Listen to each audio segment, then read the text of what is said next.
പ്രിയമുള്ള സഹോദരന്മാരെ, മഹാനായ ഉമറുൽ ഫാറൂഖ് റളിയല്ലാഹു തആല അൻഹു ഭരണം നടത്തിക്കൊണ്ടിരിക്കുന്ന കാലത്ത് ഉമർ റളിയല്ലാഹു അൻഹു സദസ്സിൽ കൂടിയിരുന്ന ആളുകളോട് വരാനിരിക്കുന്ന തിരമാലകളെ കുഴപ്പം പിടിച്ച തിരമാലകൾ ഒന്നിനു പുറകെ ഒന്ന് വരുന്നത് പോലെ വരുന്ന കുഴപ്പങ്ങളെ കുറിച്ച് ചോദിച്ചു. എന്താണ് അതിനെ കുറിച്ച് പ്രവാചകൻ സല്ലല്ലാഹു അലൈഹി വസല്ലം തങ്ങൾ പറഞ്ഞിട്ടുള്ളത്? മഹാനായ ഹുദൈഫ റളിയല്ലാഹു തആല അൻഹു ആ സദസ്സിലുണ്ടായിരുന്നു. ഭാവിയിൽ ഇസ്ലാമിക സമൂഹത്തിന്, ഇസ്ലാമിക ലോകത്തിന് സംഭവിക്കാൻ പോകുന്ന കുഴപ്പങ്ങൾ എന്താണെന്ന് പ്രവാചകൻ പറഞ്ഞതിനെ കുറിച്ച് ചോദിച്ചപ്പോൾ മഹാനായ ഹുദൈഫ റളിയല്ലാഹു തആല അൻഹു പറഞ്ഞു, യാ അമീറൽ മുഅ്മിനീൻ ലൈസ അലൈക മിൻഹാ ബഅസുൻ. അമീറുൽ മുഅ്മിനീനെ, ഉമറുൽ ഫാറൂഖെ, താങ്കൾ ഭയപ്പെടേണ്ടതില്ല, താങ്കൾക്ക് അതിൽ ആശങ്ക വേണ്ടതില്ല. കാരണം ഇന്ന ബൈനക വബൈനഹാ ബാബൻ മുഅല്ലഖാ.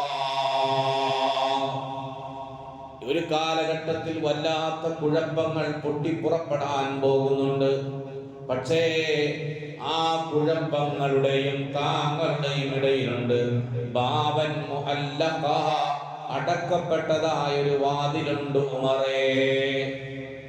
അല്ലാഹുവിന്റെ പ്രവാചകൻ പറഞ്ഞതിൽ നിന്ന് മനസ്സിലാക്കി ഹുദൈഫ റളിയല്ലാഹു തആല അൻഹു മഹാനായ ഉമറുൽ ഫാറൂഖ് റളിയല്ലാഹു അൻഹുവോട് ഈ വിഷയം പറയുമ്പോൾ മഹാനായ ഉമറുൽ ഫാറൂഖ് ചോദിച്ചു, അയുഖ്സറുൽ ബാബു അം യുഫ്തഹു. എന്റെയും ആ കുഴപ്പങ്ങളുടെയും ഇടയിൽ അടക്കപ്പെട്ട ആ വാതിലുണ്ടല്ലോ, അയുഖ്സറുൽ ബാബു, ആ വാതിൽ പിന്നീട് പൊളിക്കപ്പെടുകയാണോ ചെയ്യുന്നത്? അം യുഫ്തഹു, അല്ലെങ്കിൽ അത് തുറക്കപ്പെടുകയാണോ ചെയ്യുന്നത്? എന്താണ് സംഭവിക്കുക? അക്രമമായിട്ട് അത് പൊളിക്കപ്പെടുകയാണോ ചെയ്യുന്നത്, അതെയോ സാധാരണ രീതിയിൽ അത് തുറക്കപ്പെടുകയാണോ ചെയ്യുന്നതെന്ന് ചോദിച്ചപ്പോൾ ഹുദൈഫ റളിയല്ലാഹു അൻഹു പറഞ്ഞു, ബൽ യുഖ്സറു, അത് പൊളിക്കപ്പെടുകയാണ് ചെയ്യുക, അത് പൊളിക്കപ്പെടുകയാണ് ചെയ്യുക. അക്രമത്തിലൂടെ അത് പൊളിക്കപ്പെടുകയാണ് ചെയ്യുക. കുഴപ്പങ്ങളുടെ ബാബ് വാതിലടക്കപ്പെട്ടിട്ടുണ്ട്, ആ വാതിൽ തകർക്കപ്പെടുമെന്ന് പറഞ്ഞപ്പോൾ ഉമർ റളിയല്ലാഹു അൻഹു പറഞ്ഞു, ഇദല്ല യുഗ്ലഖു അബദാ. എങ്കിൽ ആ വാതിലിന് ഇനി ഒരിക്കലും അത് അടയ്ക്കാൻ കഴിയില്ല. അങ്ങനെ ഒരു വാതിൽ തകർക്കപ്പെട്ടാൽ, ദീനിന്റെ സംരക്ഷണ കവചമായി നിൽക്കുന്ന ഒരു വാതിൽ, ആ വാതിൽ തകർക്കപ്പെടുകയാണെങ്കിൽ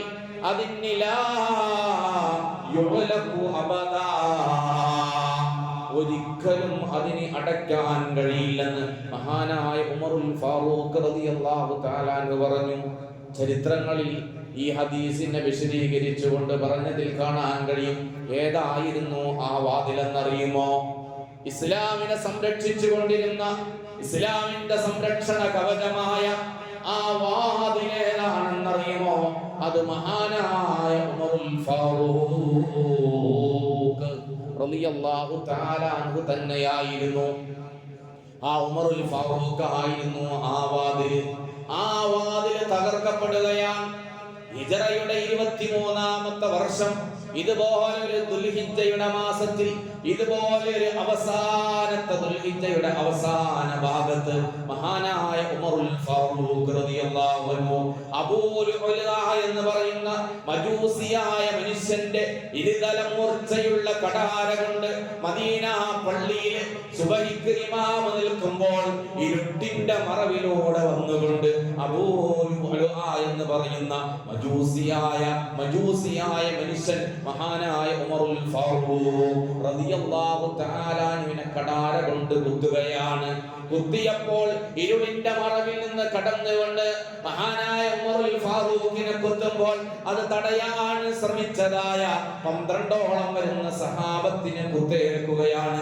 അതിൽ 6 പേര് ഷഹീദായി പോവുകയാണ്. എല്ലാം നടന്നത് ഈ പറയുന്ന ദുൽഹിജ്ജ മാസത്തിന്റെ അവസാന ഭാഗത്താണ്. ഈ 3 കുറ്റേറ്റുകൊണ്ട് മഹാനായ ഉമറുൽ ഫാറൂഖിന് പാല് കൊടുക്കുമ്പോൾ അത് വയറ്റിലൂടെ വീണത് കുടലിലൂടെ പുറത്തേക്ക് ഒഴുകുന്ന അവസ്ഥയുണ്ടായി. തന്റെ മരണം ഉറപ്പായ അവസരത്തിൽ മഹാനായ ഉമറുൽ ഫാറൂഖ് റളിയല്ലാഹു തആല അൻഹു ചോദിച്ചത്, ആരാണ് എന്നെ കുത്തിയത്? എന്നെ കുത്തിയത് ആരാണെന്ന് ചോദിക്കുകയാണ്. എന്തിനാണ് ആ ചോദ്യം എന്നറിയുമോ? അവനോട് പക തീർക്കാനല്ല, അവനോട് വാശി തീർക്കാനല്ല, അവനെ തൂക്കിലേറ്റണമെന്ന് പറയാനല്ല. ആരാണ് തന്നെ കുത്തിയത് എന്ന് ചോദിച്ചപ്പോൾ മജൂസിയായ ബഹുദൈവ വിശ്വാസിയായ അബൂ ലുഅ്ലുഅയാണെന്ന് പറയുമ്പോൾ മഹാനായ ഉമറുൽ ഫാറൂഖ് റളിയല്ലാഹു തആല അൻഹു പറയുകയാണ്, അൽഹംദുലില്ലാഹ്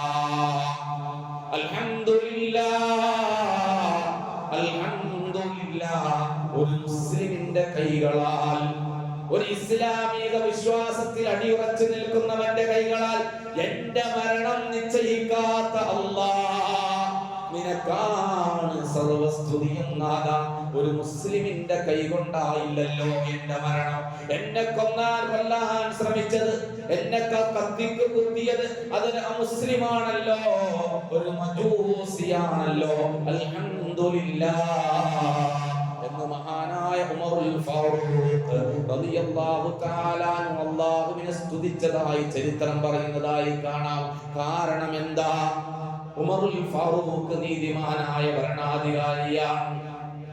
ഉമറുൽ ഫാറൂഖിന്റെ നീതിപരമായ ഭരണം, ആ ഭരണത്തിൽ അല്ലാഹുവിന്റെ പ്രവാചകൻ സല്ലല്ലാഹു അലൈഹി വസല്ലമ തങ്ങൾ പോലും ഉമറുൽ ഫാറൂഖിനെ സത്യത്തിന്റെയും അസത്യത്തിന്റെ ഇടയിൽ വേർതിരിക്കുന്നവൻ എന്ന രീതിയിൽ അൽ ഫാറൂഖ് എന്ന പേര് പോലും മുഹമ്മദ് മുസ്തഫ സല്ലല്ലാഹു അലൈഹി വസല്ലമ തങ്ങൾ നൽകിയതാണ്. ആ ഫാറൂഖിന്റെ ഒരു പ്രാർത്ഥനയുണ്ടായിരുന്നു, എപ്പോഴുമുള്ള പ്രാർത്ഥന, അല്ലാഹുമ്മ ർസുഖ്നി ശഹാദതൻ ഫീ സബീലിക്, അല്ലാഹുമ്മ ഇജ്അൽ മൗതി ഫീ ബലദി റസൂലിക സല്ലല്ലാഹു അലൈഹി വസല്ലം. മഹാനായ ഉമറുൽ ഫാറൂഖ് ദുആ ചെയ്യുന്ന പ്രാർത്ഥനയാണ്. എന്താണ് ആ പ്രാർത്ഥന? അല്ലാഹുമ്മ ർസുഖ്നി ശഹാദതൻ ഫീ സബീലിക്, അല്ലാഹ് നിന്റെ മാർഗത്തിൽ ഷഹീദാകാനുള്ള, രക്തസാക്ഷിയാകാൻ എനിക്ക് നീ തൗഫീഖ് നൽകണേ അല്ലാഹ്. നിന്റെ മാർഗത്തിൽ രക്തസാക്ഷിയാകണം. കാരണം ഹംസത്തുൽ ഖറാർ രക്തസാക്ഷിയാണ്, അബൂ ഉബൈദ രക്തസാക്ഷിയാണ്, സുമയ്യ രക്തസാക്ഷിയാണ്. അങ്ങനെ ഒരുപാട് ഇസ്ലാമിന്റെ പോരാട്ട വീരങ്ങളിൽ ഇറങ്ങിയ ഒരുപാട് ആളുകൾക്ക് ഏറ്റവും വലിയ പ്രതിഫലമാകുന്ന രക്തസാക്ഷിത്വം കിട്ടുമ്പോൾ എനിക്കും ഒരു രക്തസാക്ഷിയാകണം, എനിക്കും രക്തസാക്ഷിയാകണം അല്ലാഹ്. പക്ഷേ എനിക്ക് മറ്റൊരു ആഗ്രഹം കൂടിയുണ്ട്, ഇജ്അൽ മൗതി ഫീ ബലദി റസൂലിക, നിന്റെ ഹബീബ് മുഹമ്മദ് മുസ്തഫ, നിന്റെ പ്രവാചകനായ എന്റെ കരളിന്റെ കഷ്ണമായ ഹൃദയത്തിന്റെ തുടിപ്പായ മുഹമ്മദ് മുസ്തഫ സല്ലല്ലാഹു അലൈഹി വസല്ലമ തങ്ങളുടെ ഈ നാട്ടിൽ, ഈ മദീനത്തുൽ മുനവ്വറയിൽ എന്റെ മരണമാകണം. രണ്ടും വിരുദ്ധമാണ്. ഷഹീദാകണമെങ്കിൽ യുദ്ധമുഖത്തേക്ക് പോകേണ്ടതുണ്ട്. ഇത് ഇസ്ലാമിക രാജ്യമാണ്, ഇത് മദീനയാണ്, ഇവിടെയുള്ളവർ മുസ്ലിമീങ്ങളാണ്. ഇവിടെയുള്ളവരോട് യുദ്ധത്തിന്റെ ആവശ്യമില്ല. യുദ്ധത്തിന് പോയില്ലെങ്കിൽ ഷഹാദത്തില്ല, യുദ്ധത്തിന് പോയാൽ മദീനയിൽ മരണപ്പെടുക എന്ന ആഗ്രഹം നടക്കുകയില്ല. പരസ്പര വിരുദ്ധമായ രണ്ട് കാര്യങ്ങൾ മഹാനായ ഉമറുൽ ഫാറൂഖ് റളിയല്ലാഹു തആല അൻഹു അല്ലാഹുവിന്റെ മുമ്പിൽ വെക്കുമ്പോൾ ആ പ്രാർത്ഥന അല്ലാഹു സ്വീകരിച്ചു എന്നുള്ളതാണ്. ആ പ്രാർത്ഥന അല്ലാഹു സ്വീകരിച്ചു. മജൂസിയായ മനുഷ്യനതാ മഹാനായ ഉമറുൽ ഫാറൂഖിനെ കുത്തുന്നു എന്ന് മാത്രമല്ല, അത് മദീനയിലാണ്, മസ്ജിദുൻ നബവിയിലാണ്, മിഹ്റാബിൽ മഹാനായ ഉമറുൽ ഫാറൂഖ് ഇമാമ് നിൽക്കുമ്പോഴാണ് ആ പ്രാർത്ഥനയെ അല്ലാഹു സുബ്ഹാനഹു വ തആല സ്വീകരിച്ചു എന്ന് മാത്രം സ്വീകരിക്കുകയാണ്. നമ്മൾ ഇവിടെ മനസ്സിലാക്കേണ്ടത്, ഉമറുൽ ഫാറൂഖിന് ഒരുപാട് പ്രാർത്ഥനകൾ ഉണ്ടായിരുന്നു. ഉമറുൽ ഫാറൂഖിന് ഒരു നിലപാടുണ്ടായിരുന്നു. ആ നിലപാടിനെ അംഗീകരിച്ചുകൊണ്ട് പരിശുദ്ധമായ ഖുർആനിൽ 20ഓളം ആയത്തുകൾ ഇറങ്ങിയതായി കാണാൻ കഴിയും.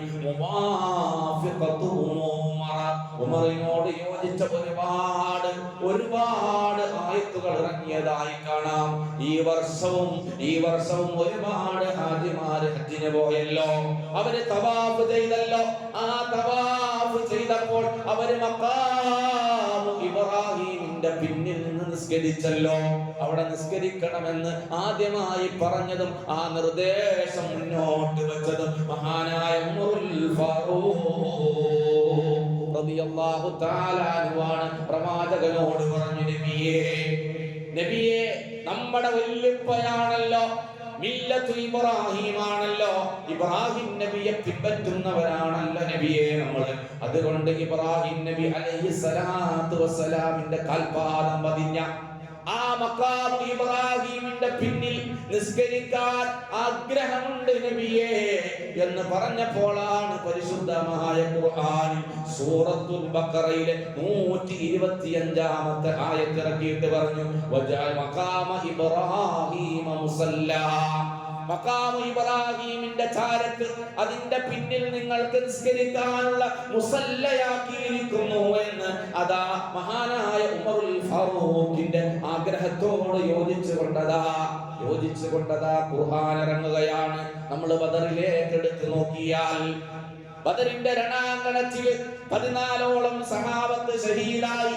ഒരുപാട് ശത്രുക്കളെ അതാ പിടിച്ചുകൊണ്ട് അല്ലാഹുവിന്റെ പ്രവാചകൻ മുഹമ്മദ് മുസ്തഫ സല്ലല്ലാഹു അലൈഹി വസല്ലമ തങ്ങളുടെ അടുക്കൽ കൊണ്ടുവരികയുണ്ടായി.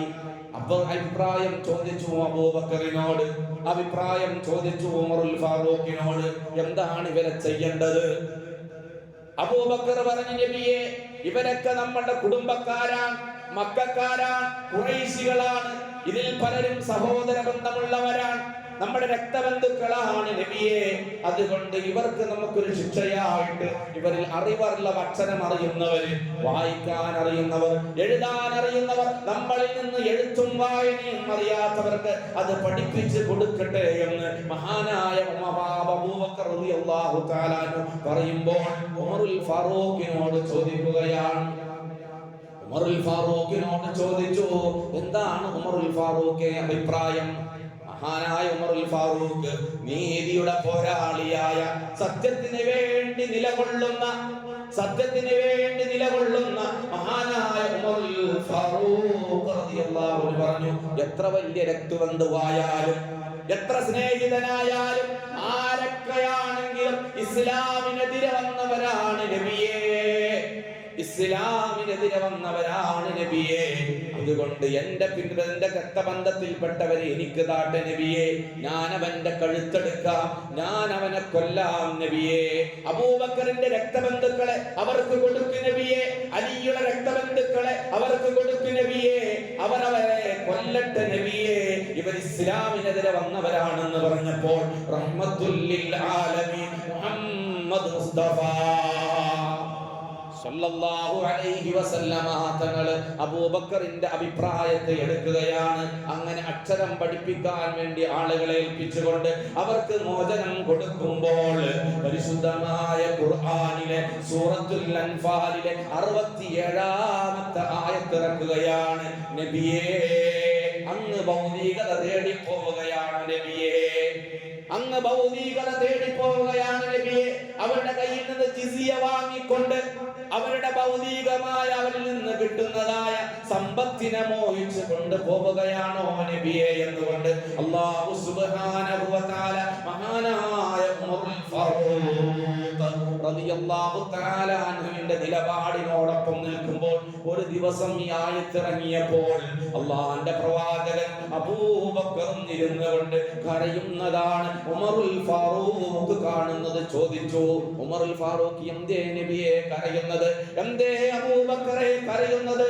അവര് പറഞ്ഞു, മുഹമ്മദ് മുസ്തഫ സല്ലല്ലാഹു അലൈഹി വസല്ലമ തങ്ങൾ പറഞ്ഞു, ഉമറേ, നിങ്ങളുടെ അഭിപ്രായത്തോട് യോജിച്ചുകൊണ്ടാണ്, നിങ്ങളുടെ നിലപാടിനോട് യോജിച്ചുകൊണ്ടാണ്, നിങ്ങളുടെ നിലപാടിനോട് യോജിച്ചുകൊണ്ടാണ് ഖുർആൻ ഇറങ്ങിയത്. അങ്ങനെ ഒരുപാട് ഖുർആനിൽ ഒരുപാട് കാര്യങ്ങൾ മദ്യത്തെ നിരോധിച്ചുകൊണ്ട് ഉമറുൽ ഫാറൂഖിനോട് യോജിച്ചുകൊണ്ടാണ് പരിശുദ്ധമായ ഖുർആൻ ഇറങ്ങിയത് എന്ന് പറഞ്ഞാൽ കാർക്കശ്യക്കാരനാണ് മഹാനായ ഉമറുൽ ഫാറൂഖ്. ആ ഉമറുൽ ഫാറൂഖിന്റെ മറ്റൊരു പ്രാർത്ഥന പോലും, അല്ലാഹുമ്മ ഇന്നി ളഈഫുൻ ഫഖവ്വീനി, അല്ലാഹ് ഞാൻ ബലഹീനനാണ്, അല്ലാഹ് ഈമാനികമായി ബലം കുറഞ്ഞവനാണ്, അല്ലാഹ് ആരാധനാപരമായി ബലം കുറഞ്ഞവനാണ്, അല്ലാഹ് ഫഖവ്വീനി, എന്നെ നീ ശക്തിപ്പെടുത്തണേ അല്ലാഹ്.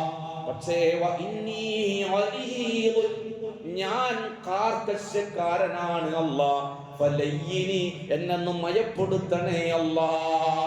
നിലപാടാണത്. എവിടെയാണോ കാർക്കശ്യം കാണിക്കേണ്ടത് അവിടെ കാർക്കശ്യം കാണിക്കും, എവിടെയാണോ ബലഹീനാകേണ്ടത് അവിടെ ബലഹീനനാകും. വഇന്നീ ബഖീലും ഫസഖിനി, ഞാൻ ഇത്തിരി പിശുക്കനാണ് അല്ലാഹ്, ഞാൻ ഇത്തിരി പിശുക്കനാണ് അല്ലാഹ്. ഫസഖിനി, എന്നെ നീ ഔദാര്യം ചെയ്യുന്നവനാക്കി മാറ്റണേ എന്ന് ഏറ്റവും വലിയൊരു നേതാവിന്റെ, ഒരു ഭരണാധികാരിയുടെ ഏതൊരു സമൂഹത്തിലേക്ക് കടന്നു ചെന്നുകൊണ്ട് പറയാൻ പറ്റുന്ന നിലപാടിന്റെ രാജകുമാരനായി മഹാനായ ഉമറുൽ ഫാറൂഖ് റളിയല്ലാഹു തആല അൻഹു മാറിയതായി ചരിത്രത്തിൽ കാണാൻ കഴിയും. അതാ